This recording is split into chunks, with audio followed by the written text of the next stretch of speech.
I started my supply chain career 5 years ago, planning inventory and managing purchase orders on Excel spreadsheets. I very quickly realized that there had to be a better way. And having been brought up wanting to make technology work for me, I started the transition towards roles in digital supply chain. So I currently work with supply chain leaders on ERP implementation projects and upgrades, but my real passion is for the innovative technologies that can be bolted onto ERP. And I'm expecting this event to introduce one of those concepts for you all today. So without further ado, I would like to introduce Mike Mortson to set the scene on supply chain's moments of truth. Hey, I'll Joe. share your slides now, Mike. Okay, thank you, Joe.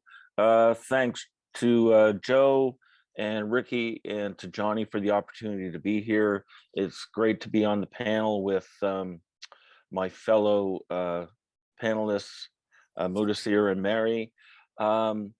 I believe we're at a very interesting time as a lot of the pandemic protection protocols are being relaxed as we're at this stage of getting past the pandemic.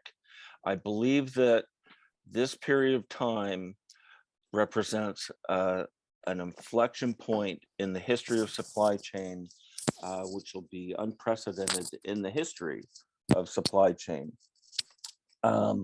There will be a tendency for people who've gone through this, despite all the pain and disruption that we've experienced over the last couple of years, for people to go back to the old ways of doing things because they don't know any better, or they're just in denial about the need to change. On the other hand, many of the disruptions have been so pervasive and so deep that a lot of people will see the need to make significant improvements going forward.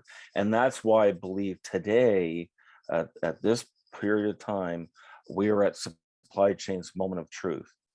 So Joe, if you go to the next slide, if you think about the state of supply chain as we've experienced it, clearly, I think for virtually every industry and every company around the world, the pandemic, the global pandemic, has exposed the fragility of supply chains everywhere.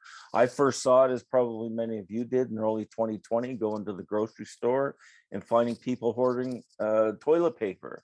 And then you hear about shortages of masks and personal protective equipment like gowns and ventilators for our healthcare professionals. And then you saw so many different supply chains falter. Whether it be, if you want to buy a new car and the shortage of automotive chips and the empty car lots at dealerships, or fireworks or Christmas trees or anything, the list goes on and on. Virtually every supply chain has been impacted as we've gone through this period. Even the much envied just-in-time supply chain models, which many people want to emulate, did not survive unscathed through the pandemic. Even they have room for improvement. As Johnny said, the pandemic has brought supply chain into the zeitgeist. Never before in the history of supply chain have you heard government leaders or CEOs or your friends and neighbors and families talk about supply chain. It's on the news every single day. It is in the front of mind of society. People hear about it. They're not getting goods. Their prices are going up because of supply chain issues. It is front of mind for everybody. And then the last point I'll make here is just supply chains are broken. No matter how strong people thought they were in the past, they're broken. And then this is not just a forecasting issue. In my view, waiting for good forecasting is just a bad strategy. There is an opportunity to engineer great supply chains going forward. But the reality is that there'll be resistance to change. People who are stuck in their old ways, that want to keep doing things, or they're just in denial about the need to change, and that will impede future progress. So that is where I believe we are in terms of supply chain today. Joe, if you go to the next slide, consistent with that state of supply chain, there are both enablers and disablers, factors which have influenced where we are today and what the future is going to look like. And they all have both positive and negative effects. From a visibility standpoint, if you have visibility at all tiers throughout your entire end-to-end supply chain, then you have great view as to what's going on. But if you don't have that visibility, clearly your supply chain is not going to perform very well. The same goes for connectivity. If you have electronic connectivity throughout your supply chain, then you have the opportunity to get real-time visibility in terms of what's going on. But if you don't have that connectivity and you're just reliant on phone calls and emails, then your supply chain is going to suffer. And the same goes for skills and leadership, resilience and robustness, inertia. If you've got inertia, whether it's resistance to change or just sheer denial about what's going on, if you don't have technologies, or if you do have technologies, if you don't have the appetite for making change, or if you do, all of these are going to have determined how your supply chain has performed over the last couple of years and what the opportunity is for you as we go forward. So where that leaves us as we, next slide, please, Joe, is as I said, we are at an inflection point. We are at supply chain's moment of truth.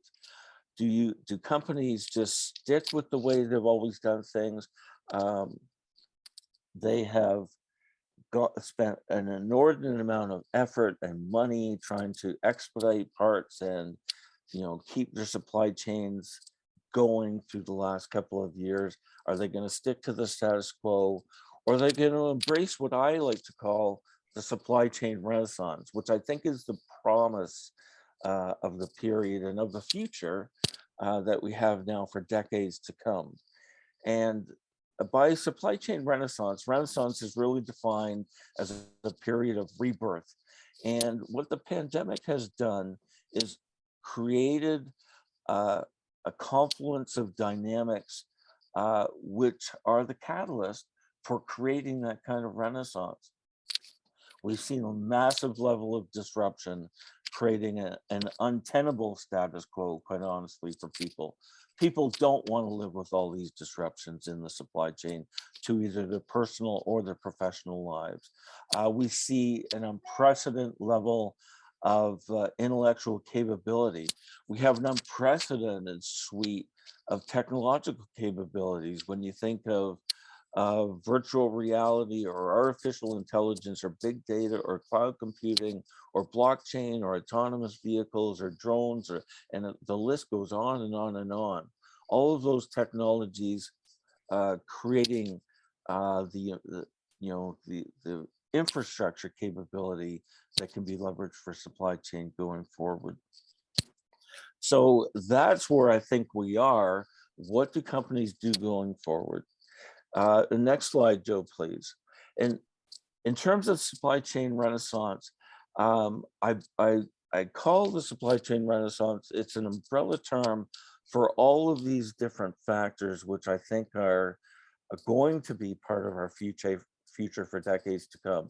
The digital supply chain, enabled by electronic end-to-end connectivity across the entire global supply chain for any industry or any company.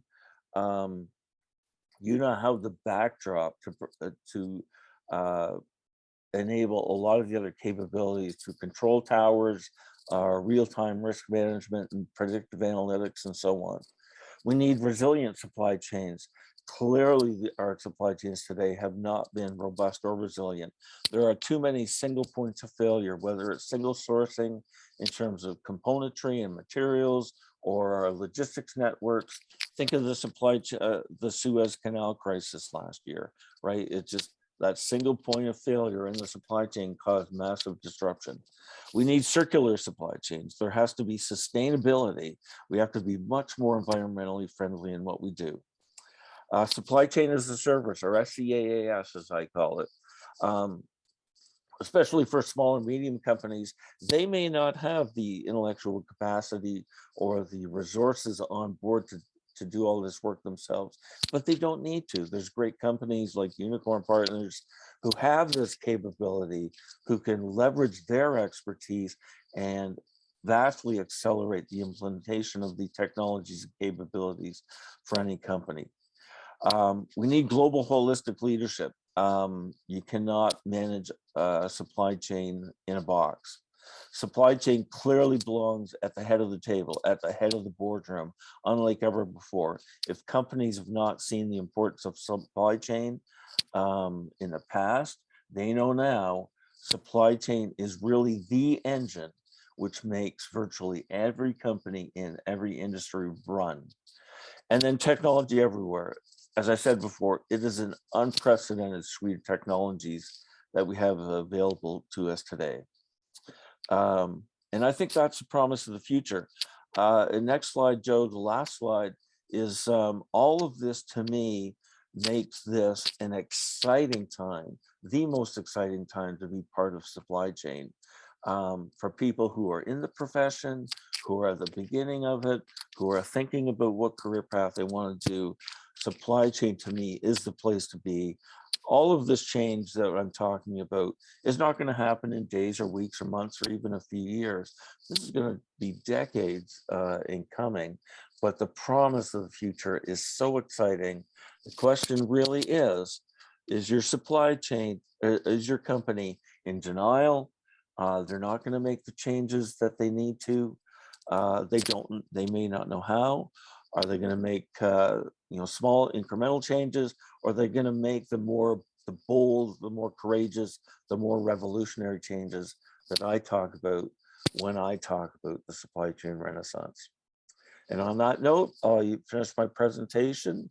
Be sure to follow us at supplychaingamechanger.com, where you'll see the full article or the full presentation on video. And Joe, thank you for the opportunity.